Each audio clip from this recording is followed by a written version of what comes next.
প্রিয় বন্ধুরা, আসসালামু আলাইকুম। আমি এখন পড়তে যাচ্ছি পবিত্র কোরআনের শ্রেষ্ঠ কাহিনী থেকে আরও একটি কাহিনী। এটি হচ্ছে হজরত দাউদ আলাহিসাল্লামের কাহিনী। নবী হজরত দাউদ আলাহিসাল্লামের পরিচয়। হজরত ইয়াকুব আলাহিসাল্লামের পুত্র ইয়াহুদ এবং ইয়াহুদের পুত্র ছিল এশা। সেই এশার বংশধরদের মধ্যেই জন্মগ্রহণ করিয়াছিলেন হজরত দাউদ আলাহিসাল্লাম। দাউদ দাউদ আলাহিসাল্লামের পরবর্তী জীবনে একজন কিতাবধারী নবী হইয়াছিলেন। হজরত দাউদ আলাহিসাল্লাম সম্পর্কে জনশ্রুতি, প্রবাদ বাক্য এবং রাওয়ায়েত রহিয়াছে। কথিত আছে, একদা হজরত দাউদ আলাহিসাল্লাম তাহার পিতার নিকট বলিলেন, পিতা, আমি রাত্রে এক স্বপ্ন দেখিলাম। আমি একটি বাঘের পৃষ্ঠে সওয়ার হইয়া চলিয়াছি। সে একটি অনুগত খচ্চরের ন্যায় আমাকে পিঠে লইয়া চলিল। আমার মনেই হইল না যে আমি একটি বাঘের পিঠে চড়িয়াছি। আমি দুই হাতে তাহার দুই কান মলিতা মলি মলিতেছিলাম, আর সে ভয়ে অস্থির হইয়া আমার ইচ্ছা মতো যেদিকে তাহাকে চালাইতাম সেই দিকেই চলিত। তাহার পিতা স্বপ্নটির কথা শুনিয়া বলিলেন, তোমার স্বপ্নের মর্মে বুঝা যাইতেছে আল্লাহ তোমার শত্রু পক্ষীয় কোনো বড় পাহলোয়ানকে তোমার দ্বারা জব্দ করাইবেন। হজরত দাউদ আলাহিসাল্লাম আর একদিন তাহার পিতার কাছে বলিলেন, হে পিতা, আমি আজ ভ্রমণ করিতে করিতে একটি পাহাড়ি এলাকায় গমন করিয়াছিলাম। ওই সময় আমি অস্পষ্ট আওয়াজে আল্লাহর নামের তাসবিহ পড়িতেছিলাম। হঠাৎ আমার কানে গুনগুন আওয়াজ ভাসিয়া আসিল। তখন আমি মনোযোগ সহকারে লক্ষ্য করিলাম, উক্ত এলাকার পাহাড়গুলি আমার সহিত তাসবিহ পাঠ করিতেছে। এই ঘটনা শুনিয়া হজরত দাউদ আলাহিসাল্লামের পিতা বলিলেন, এই ঘটনায় বোঝা যাইতেছে আল্লাহ দুনিয়াতে তোমার বুজুর্গি ও কারামাত বাড়াইয়া দিবেন। একদিকে আল্লাহ তাআলা খোদ দাউদ আলাহিসাল্লামকেই স্বপ্ন ও জাগরিত অবস্থায় তাহার বুজুর্গির ইঙ্গিত দান করিতেছিলেন।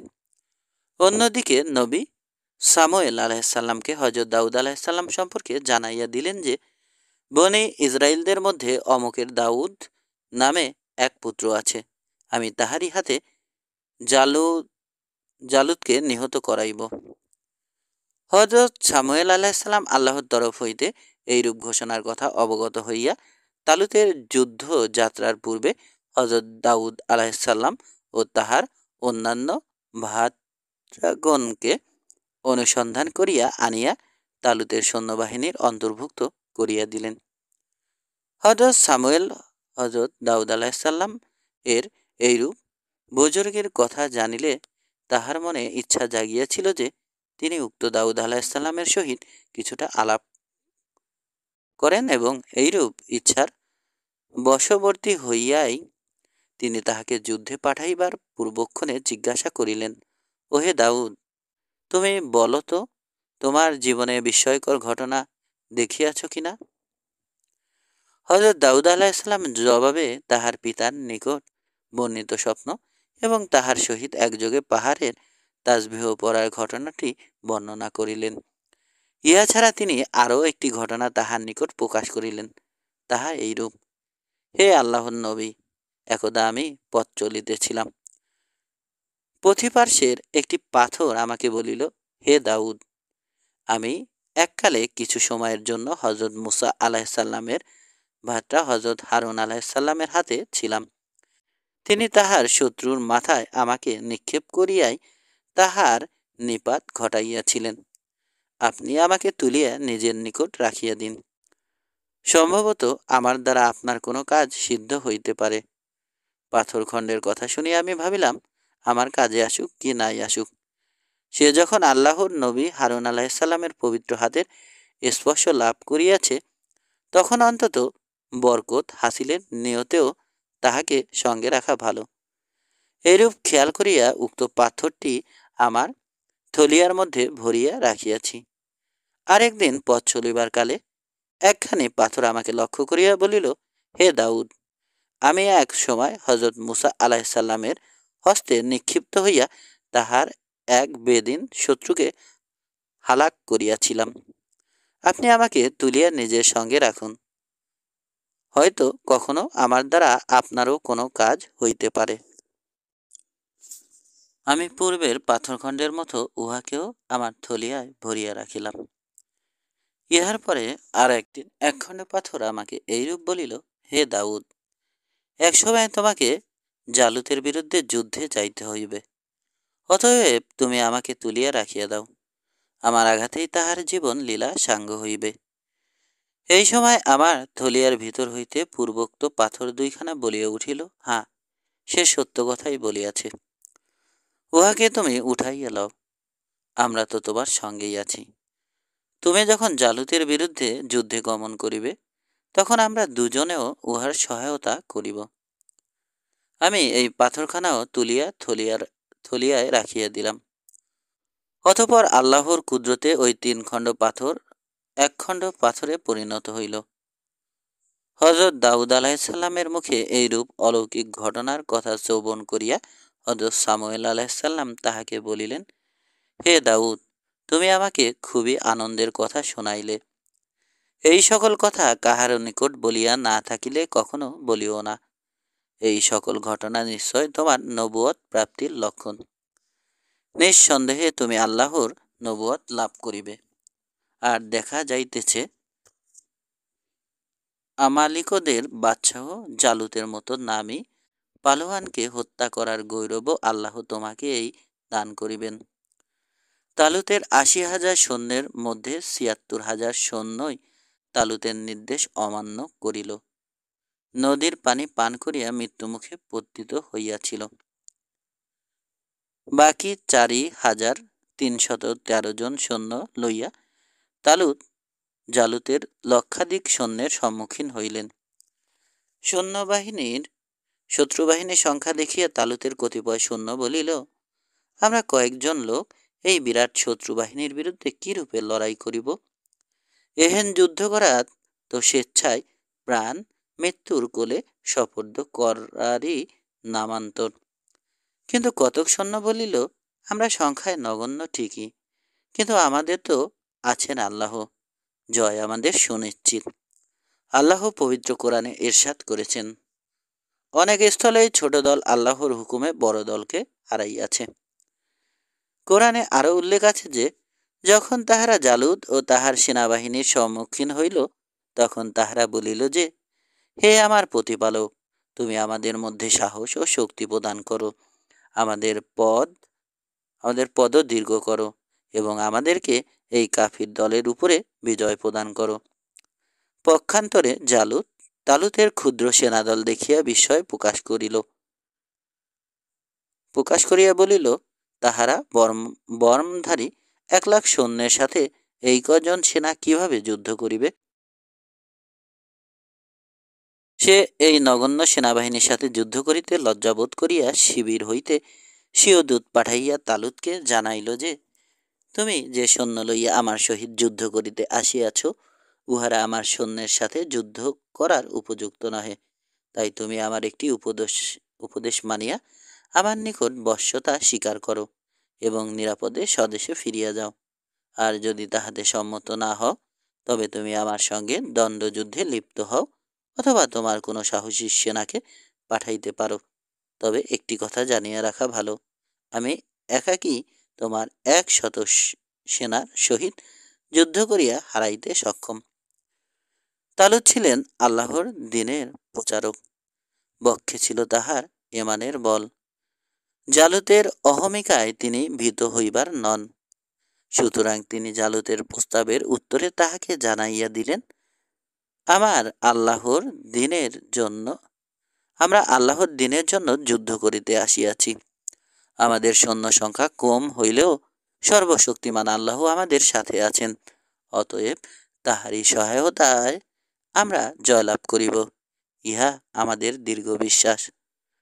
জালুতের এইরূপ জবাব জানাইয়া বাদশাহ তালুত তাহার সেনাদেরকে লক্ষ্য করিয়া বলিলেন, তোমাদের মধ্যে কি এমন কোনো সাহসী ব্যক্তি আছে যে এখনই স্পর্ধিত জালুতের মস্তকটি লইয়া আসিতে পারে?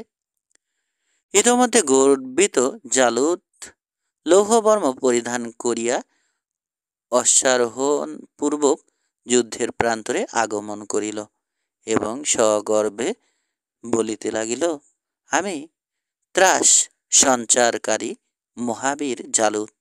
যদি তোমাদের মধ্যে কাহারও বুকের পাটা থাকে তো আসিয়া আমার সঙ্গে দৈরথ যুদ্ধে শক্তি পরীক্ষা করিতে পারো। হজরত দাউদ আলাহিসাল্লামের নবুয়ত প্রাপ্তি। আল্লাহ পাক হজরত দাউদ আলাহিসাল্লামের উত্তম চরিত্র এবং নেক কাজের ফলে অত্যন্ত খুশি হইয়া তাহার প্রতি অধিক দয়া ও নেয়ামত বর্ষণ করিয়াছিলেন।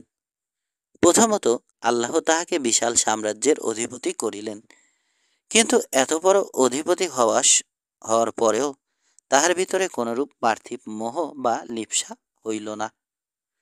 ফলে আল্লাহ তাহার উপর আরও খুশি হইলেন এবং তাহাকে আল্লাহর সর্বশ্রেষ্ঠ নেয়ামত নবুয়ত দান করিলেন। নবুয়ত দান করিবার সঙ্গে সঙ্গে তাহার উপরে জাবুর কিতাবখানি নাজিল করা হইল।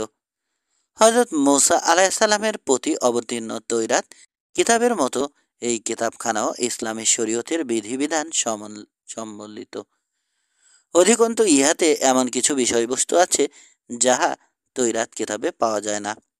অন্যান্য কিতাবসমূহের সাথে জাবুর কিতাবের পার্থক্য হইল ইহার আদ্যন্ত ছন্দবদ্ধ কবিতায় লিখিত। হজরত দাউদ আলাইসাল্লামকে আল্লাহ তাআলা এক বৈশিষ্ট্য প্রদান করিয়াছিলেন, তাহার সুমিষ্ট ও সুউচ্চ কণ্ঠস্বর। কথিত আছে যে তিনি যখন উচ্চস্বরের জাবুর গ্রন্থ পাঠ করিতেন তাহার আওয়াজ অন্তত 40 ক্রোশ পর্যন্ত পৌঁছিত। আর তাহার সুমিষ্ট কণ্ঠস্বরের ঘটনা ছিল আরও বিস্ময়কর। তাহাতে যেন অভূতপূর্ব জাদুর প্রভাব নিহিতও ছিল। হজরত দাউদ আলাহিসাল্লাম যখন কোনো পাহাড়ি এলাকা কিংবা বন জঙ্গলের নিকট মধুর ভাষায় জাবুর কিতাব আবৃত্তি করিতেন তখন তাহার সুললিত কণ্ঠস্বরের মাধুর্যে পার্বত্য ও বন্য এলাকার যাবতীয় জীবজন্তু মুগ্ধ হইয়া উহা শ্রবণ করিতে থাকিত। হিংস্র জীবজন্তুগুলিও পরস্পরের মধ্যে বিবাদ বিস্বাদ ভুলিয়া উহা শ্রবণে মগ্ন হইত। আর যখন তিনি উহা কোনো নদী বা সমুদ্রের তীরে অধ্যয়ন করিতেন তখন তাহার কণ্ঠস্বরের লালিতে আকৃষ্ট হইয়া নদী ও সমুদ্রের মৎস্য এবং জলচর জীবগুলি কিনারে আসিয়া ওই লালিত্য উপভোগ করিত। এ সময় তাহারা উহাতে এমনভাবে তন্ময় এবং আবিষ্ট হইত যে কোনো দিকেই তাহাদের খেয়াল থাকিত না। তীরে সমবেত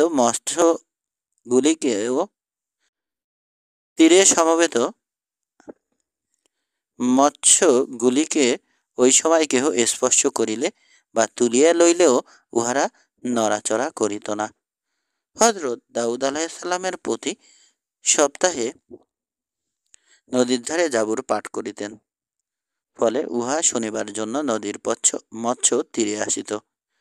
তখন ইহা করিলে সেই মহাবিষ্ট মৎস্যগুলিকে সহজেই ধরিয়া ফেলা যাইত, কিন্তু তাহাতে মৎস্যকুল বিনাশের সম্ভাবনা ছিল। তজ্জন্যই সেই জমানার বনি ইসরায়েলদের প্রতি শনিবার মৎস্য নিষিদ্ধ ছিল। হজরত দাউদ আলাহিসাল্লাম এর হাতের একটি বিশেষ গুণ ছিল, তিনি কঠিন লৌহে হস্ত স্পর্শ করা মাত্র মোমের মতো নরম হইয়া যাইত। তাই তিনি লৌহকে আগুনে পোড়ানো ছাড়াই হস্ত দ্বারা টিপিয়া যে কোনো ধরনের অস্ত্র সহজেই তৈরি করিতে পারিতেন। হজরত দাউদ আলাহিসাল্লামের ত্যাগ ও বৈরাগ্যের তুলনা ছিল না। যদিও তিনি এক বিশাল সাম্রাজ্যের একচ্ছত্র বাদশাহ ছিলেন, তবে তিনি একজন অতি সাধারণ ব্যক্তির মতো অনাড়ম্বর ও ভোগবিলাসীন জীবনযাপন করিতেন। জাঁকজমক ও বিলাসিতাকে তিনি সম্পূর্ণরূপে বর্জন করিয়া চলিতেন। তাহার কোষাগারে সম্পদ সর্বসময়ে স্তূপাকারে জমা থাকিত, কিন্তু তিনি উহা হইতে একটি কপর্দক নিজ পরিবারের জন্য গ্রহণ করিতেন না। উহা সম্পূর্ণ ব্যয় করিতেন পূজা হিতৈষীমূলক কার্যে। তাহা ছাড়া তিনি তাহার পরিবার প্রতিপালনের জন্য কখনো রাজকীয় তহবিল হইতে কোনরূপ ভাতাও গ্রহণ করিতেন না, বরং তিনি নিজে লৌহ দ্বারা বিভিন্ন অস্ত্রশস্ত্র তৈরি করিয়া বিক্রয়লব্ধ অর্থ ও তিনি পারিবারিক প্রয়োজনে সম্পূর্ণ খরচ না করিয়া উহার কিছুটা অংশ গরিব দুঃখীকে দান করিতেন। এইভাবে তিনি স্বীয় পারিবারিক জীবনযাপনে ত্যাগের পরাকাষ্ঠা প্রদর্শন করিয়াছিলেন। তাহার নির্মিত লৌহ দ্রব্যসমূহ, বিশেষত অস্ত্রশস্ত্রগুলি অত্যন্ত মজবুত, উৎকৃষ্ট এবং উচ্চমানের হইত। এমনকি তাহার তৈরি একটি লৌহবর্ম তৎকালীন যুগেও 400 দিরহাম মূল্যে বিক্রয় হইত, কিন্তু ওই টাকা হইতে মাত্র 100 দিরহাম নিজে ব্যয় করিতেন এবং বাকি 300 দিরহাম অনাথগণকে দান করিয়া দিতেন।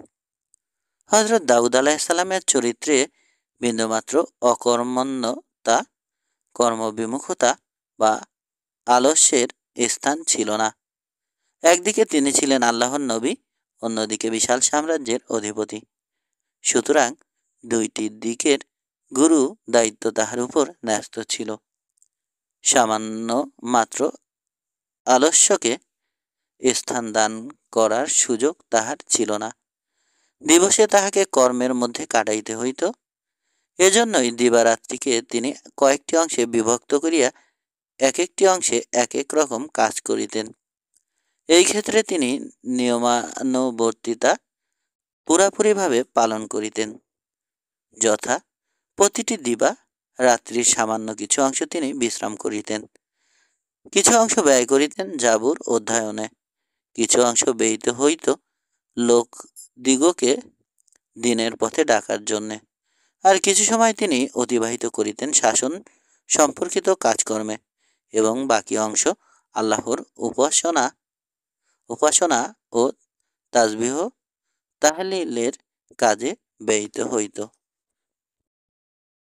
কুদরতি জিনজির। হযরত দাউদ আলাইহিসসালাম এর জামানায় আল্লাহ পাকের ইশারায় ফেরেশতাগণ বেহেশতি একগাছি জিনজির দাউদ আলাইহিসসালাম এর মসজিদের সম্মুখে ঝুলাইয়া রাখিয়াছিল। ওই জিনজির গাছের রং সূর্যের মতো উজ্জ্বল ছিল, আর উহার ভিতরে কতকগুলি অলৌকিক গুণ ছিল। কোনো কারণবশত দুনিয়াতে বালা মুসিবত নাজিল হওয়ার পূর্বক্ষণে ওই শিকলে একটি অপূর্ব আওয়াজ হইত। ইহা শুনিয়া হযরত দাউদ আলাইহিসসালাম বুঝিতে পারিতেন যে ইহা কোনো বালা মুসিবতের পূর্বক্ষণ। তাহা ছাড়া কোনো কঠিন রোগাক্রান্ত ব্যক্তি আল্লাহর নাম নিয়া ওই শিকল স্পর্শ করা মাত্র তাহার রোগ আরোগ্য হইয়া যাইত।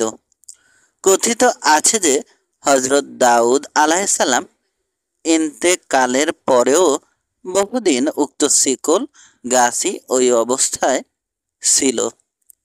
বনি ইসরাইলগণ কোনো জটিল মামলার বিচার মীমাংসা করিতে অক্ষম হইলে ওই শিকলের মাধ্যমে ফায়সালা করিত। উহার নিয়মটি ছিল এইরূপ: প্রথম বাদীকে বলা হইত উক্ত শিকল স্পর্শ করিতে। বাদী সত্যবাদী হইলে শিকল স্পর্শ করিতে পারিত, আর বাদী সত্যবাদী না হইলে উহা স্পর্শ করিতে পারিত না। তাহার পর উহা স্পর্শ করিতে বলা হইত বিবাদীকে। বিবাদী যদি নির্দোষ প্রকাশ করার ব্যাপারে সত্যবাদী হইত, তবে সে শিকল ছুঁইতে সক্ষম হইত, আর মিথ্যাবাদী হইলে সক্ষম হইত না। এইভাবে উক্ত কুদরতি শিকলের মাধ্যমে অত্যন্ত ন্যায্য বিচার পাওয়া যাইত। দীর্ঘদিন পরে একটা ঘটনা ঘটার পরেই উক্ত শিকল আসমানে উঠিয়া গেল। ঘটনাটি ছিল এইরূপ: একটি লোক এক সময়ে তাহার বহু মূল্যবান মণি মাণিক্য হীরা জহরত প্রভৃতি অন্য একটি লোকের নিকট আমানত রাখিল। বহুদিন পরে যখন আমানতকারী ওই লোকটির নিকট তাহার মালগুলি ফেরত চাহিল, লোকটি কছম করিয়া বলিল, সে মালগুলি যে ইতিপূর্বে তোমাকে আমি ফেরত দিলাম, তুমি আবার সেইগুলি আমার নিকট ফেরত চাহিতেছ কোন উদ্দেশ্যে? আমানতকারী বলিল, তুমি এইরূপ মিথ্যা কথা বলিতেছ কেন? আমি তো তোমার নিকট হইতে কখনো সে মালগুলি নেই নাই। দুইজনের মধ্যে বিষয়টি লইয়া খুবই কলহ শুরু হইয়া গেল। যাহার মাল সে বলিল, আচ্ছা, তুমি যদি আমার মাল ফিরাইয়া দিয়া থাকো, তাহা হইলে চলো আমরা ঝুলন্ত ছিকলের নিকট যাইয়া বিষয়টি মীমাংসা করি। আমানত গ্রহীতা রাজি হইল না। সে বলিল, আমি জীবনে কখনো মিথ্যা কথা বলি নাই, বলিতে চাহি না, তবে প্রমাণ করিতে আমি কোনো কিছুর আশ্রয় লইতে রাজি নহি। আমার মুখের কথাই যথেষ্ট। লোকটি এইরূপ শক্ত হইয়া বসিলে আমানতদাতা বাধ্য হইয়া বিষয়টি নেতাদের কাছে পেশ করিল। তাহারা তাহাকে উক্ত কুদরতি শিকলের কাছে যাওয়ার জন্য কড়া নির্দেশ দিল। তখন অন্য উপায় হইয়া সে অনন্য উপায় হইয়া সে যাইতে বাধ্য হইল। নির্দিষ্ট তারিখে এই বিচারটি দেখার জন্য মসজিদের সম্মুখে বহু লোক জড়ো হইল। লোক দুইটি উপস্থিত হইলে বিচারকগণ প্রথমে অভিযোগকারীকেই নির্দেশ দিল যে, তোমার অভিযোগ সত্য হইলে তুমি শিকল স্পর্শ করো। সঙ্গে সঙ্গে লোকটি শিকলের কাছে গিয়া হাত বাড়াইয়া শিকল স্পর্শ করিয়া আসিল। অতঃপর বিবাদীকে বলা হইল, তোমার দাবিতে সত্যবাদী হইলে শিকল স্পর্শ করো। সে লোকটি তখন তাহার হস্তস্থিত লাঠিখানা বাদীর হস্তে দিয়া বলিল, ভাই, তুমি এই লাঠিখানা রাখো, আমি শিকল ছুঁইয়া আসিয়া আবার উহা ফিরাইয়া লইব। বাদী লাঠিখানা হাতে লইল। অতঃপর ওই লোকটি জিঞ্জিরের কাছে গিয়া বলিল, হে মাবুদ, যে লোকটি তাহার কিছু মাল আমার নিকট গচ্ছিত রাখিয়াছিল, আমি তাহার হাতে ফিরাইয়া দিয়াছি। তাহার ডান হাতখানা বাড়াইয়া দিল। আল্লাহর মর্জি। কুদরতি জিঞ্জির বাদীর মতো তাহার হাতেও ধরা দিল। সে জিঞ্জির স্পর্শ করিয়া আসিয়া বাদীর নিকট হইতে লাঠিখানা লইয়া স্বীয় বাড়িতে চলিয়া গেল। দর্শক ও বিচারকগণ সকলেই ওই ঘটনায় অবাক হইয়া গেল যে, বাদী বিবাদী দুজনেই শিকল স্পর্শ করিতে সক্ষম হইল, কাজেই উভয়েই সত্যবাদী, অথচ মালের হদিস নাই। আর এইরূপ ঘটনা হইতেই বা পারে কি করিয়া? এ ব্যাপারে একজন সত্যবাদী হইলে অন্যজন মিথ্যাবাদী হইবে, আর মিথ্যাবাদী হইলে তো তাহার পক্ষে শিকল স্পর্শ করা সম্ভব হয় না। অথচ উপস্থিত ঘটনায় দুজনেই শিকল স্পর্শ করিতে সক্ষম হইল। সুতরাং ইহাতে আশ্চর্য হইবার কথা যে, ইহার মধ্যে কি নিগূঢ় রহস্য লুকায়িত ছিল। এই ঘটনাটির মধ্যে রহস্য লুকায়িত ছিল সত্যি, আর তাহা এই যে, যে লোকটির কাছে মাল আমানত রাখা হইয়াছিল, সেই লোকটির লাঠিখানার মধ্যে ছিল ফাঁকা। তাহার নিকট যে মালগুলি গচ্ছিত ছিল, সেই মালগুলি সবই ওই লাঠির ফাঁকার মধ্যে ভরিয়া লাঠিখানা বাদীর হাতে দিয়া সে গচ্ছিত মালগুলি ফিরাইয়া দিয়েছে বলিয়া যে কথাটি বলিল, তাহা সত্যই ছিল। আর এই সত্য বলার কারণে সে শিকল স্পর্শ করিতে সক্ষম হইয়াছিল। আসলে ইহা ছিল তাহার একটি মারাত্মক প্রতারণা। তার পরবর্তী ঘটনা এই যে, ওই প্রতারক ব্যক্তি দ্বারা উক্ত শিকল স্পর্শিত হওয়ার ফলে পরদিন আর ওই শিকল দেখা গেল না। রাত্রেই উহা অদৃশ্য হইয়া গিয়েছিল। হযরত দাউদ আলাইহিসসালামের পরপারে যাত্রা। হযরত দাউদ আলাইহিসসালাম এর জীবনের শেষ লগ্নে একদা ফেরেশতা জিবরাইল তাহার নিকট একটি তালাবদ্ধ সিন্দুক লইয়া বলিলেন, হে নবী, আপনার সকল পুত্রকে ডাকিয়া জনে জনে জিজ্ঞাসা করুন, এই সিন্দুকটির মধ্যে কি আছে। যে তাহা বলিতে পারিবে, আপনি তাহাকে আপনার পরবর্তী বাদশাহ করিবেন এবং আল্লাহ তাহাকে নবুয়ত প্রদান করিবেন। হযরত দাউদের তখন 15 জন পুত্র বর্তমান ছিলেন। তিনি তাহাদের সকলকেই দরবারে ডাকাইয়া আনিলেন। জনসাধারণের মধ্যেও বহু লোক দরবারে উপস্থিত হইল। অতঃপর হযরত দাউদ আলাইহিসসালাম তাহার প্রত্যেক পুত্রকে জিজ্ঞাসা করিলেন যে, বলো দেখি, এই সিন্দুকটির মধ্যে কি আছে। যে তাহা বলিতে পারিবে, আমি তাহাকেই আমার পরবর্তী বাদশাহ নিযুক্ত করিয়া যাইব। কিন্তু পুত্রদের মধ্যে কেহই তাহা বলিতে পারিলেন না। কনিষ্ঠ পুত্র হযরত সুলাইমান আলাইহিসসালামের নিকট তখনও প্রশ্ন করা হয় নাই। এইবার তিনি অগ্রসর হইয়া বলিলেন, পিতা, যদি অনুগ্রহ করেন আমাকে অনুমতি দেন, তবে আল্লাহর রহমতে আমি বলিতে পারিব উহার ভিতরে কি রহিয়াছে। হযরত দাউদ আলাইহিসসালাম বলিলেন, হ্যাঁ, তোমাকে অনুমতি দান করিলাম। পারিলে এইবার তুমি বলো দেখি উহার মধ্যে কি রহিয়াছে। তখন হযরত সুলাইমান আলাইহিসসালাম বলিলেন, উহার মধ্যে একটি আংটি, একটি চাবুক এবং একখানা লিখিত কাগজ রহিয়াছে, ইহা ছাড়া অন্য কিছু নাই। অতঃপর সিন্দুকটি খুলিয়া দেখা গেল, হযরত সুলাইমান আলাইহিসসালাম যে 3টি বস্তুর কথা প্রকাশ করিয়াছেন, ওই 3টি বস্তুই উহাতে আছে। তখন জিবরাইল আলাইহিসসালাম বলিতে লাগিলেন, দ্রব্য 3টি রহস্যময় বৈশিষ্ট্যপূর্ণ। আংটিটি বেহেশতে নির্মিত বহুগুণ সম্পন্ন এবং ইহাতে বিভিন্ন অলৌকিকত্ব বিদ্যমান। ইহার মধ্যে যে স্বচ্ছ পাথর দেখা যাইতেছে, তাহার মাধ্যমে এই আংটির অধিকারী দুনিয়ার সব কিছু, অর্থাৎ পূর্ব পশ্চিম উত্তর দক্ষিণ সীমান্তের যে কোনো কিছু পরিষ্কারভাবে দেখিতে পাইবে। এই আংটি যে পরিধান করিবে, আল্লাহর সমগ্র সৃষ্টি তথা মানব দানব জিন পরি পশু পাখি কীট পতঙ্গ সমস্ত কিছুই তাহার তাবেদার হইবে, কিছুই তাহার অবাধ্য হইবে না। তারপর এই চাবুকটি হইল দোজখের তৈরি। ইহাতেও নানাবিধ অলৌকিক গুণ বর্তমান।